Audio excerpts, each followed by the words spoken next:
আমি যে ঘরটা সৃষ্টি করলাম বা যে ঘরে আমি জন্মগ্রহণ করলাম সেই ঘর থেকে যখন আমি বেরিয়ে গেলাম আরেকজনের ঘরে যখন আমি গেলাম সেখান থেকে আশ্রয় নিলাম আমি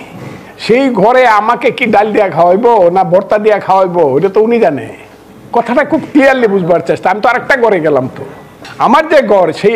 সৃষ্টি করলাম সেই ঘরে তো আমি থাকতে পারলাম তো বেরিয়ে গেলাম আরেকজনের ঘরে আশ্রয় নিলাম সেখানে উনি কি দিয়া খাওয়াবে এটা তো ওনার বিবেচনার উপর নির্ভর করে আর দল পাল্টানোর ব্যাপারটা আপনাকে খুব ক্লিয়ারলি বলি তো সরকারি বিএনপিতে যাই না এই ভারতবর্ষে যারা যারা দল পরিবর্তন করছে এদের নামগুলো আমি বলে যাই মহাত্মা গান্ধী মোহাম্মদ আলী জিন্নাহ মহাত্মা গান্ধী দক্ষিণ আফ্রিকাতে যে দল করলো ইন্ডিয়াতে এসে জাতীয় কংগ্রেস করলো মোহাম্মদ আলী জিন্নাহ কিন্তু জাতীয় কংগ্রেসের জেনারেল সেক্রেটারি ছিল আমি দল পরিবর্তন করছি কিন্তু আমি আমার যে চেতনার স্তরে আমি সঠিক আছি আমি আবারও বলে দিচ্ছি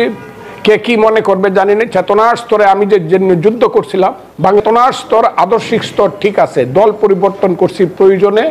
বা অবস্থার পরিপ্রেক্ষিতে কোনো লাভে লুবে না কেউ যদি আমার ডাইনে শূন্য না দেখেছো কিন্তু আমার এক তো কেউ সরাইতে পারবে না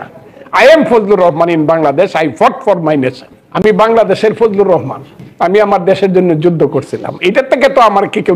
নিতে পারবে আমার কোনো দলীয় পরিচয়ের দরকার কি সেটা যদি দল মনে করে আমাকে কোথায় বসাবে যেখানে বসাইছে আরো ভালো সেটা দল মনে করবে আমার সাথে যারা ৭৫-এর ১৫ই আগস্টের পরে ছাত্র রাজনীতি করছে কেউ নাই দলে আমি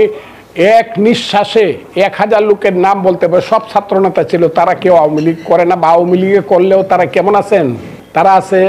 নীরবে নিবৃতে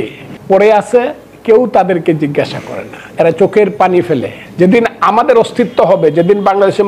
ফজলুর রহমানদের মতো লোকের অস্তিত্ব হবে একদিনে ১০ লাখ লোক ফজলুর রহমানকে অভিনন্দন জানাবে আমি এটা চ্যালেঞ্জ করে কয়ে দিলাম সেই লোকেরা বৈশা আছে যদি না জানায় বুঝবো আমার জীবন বৃথা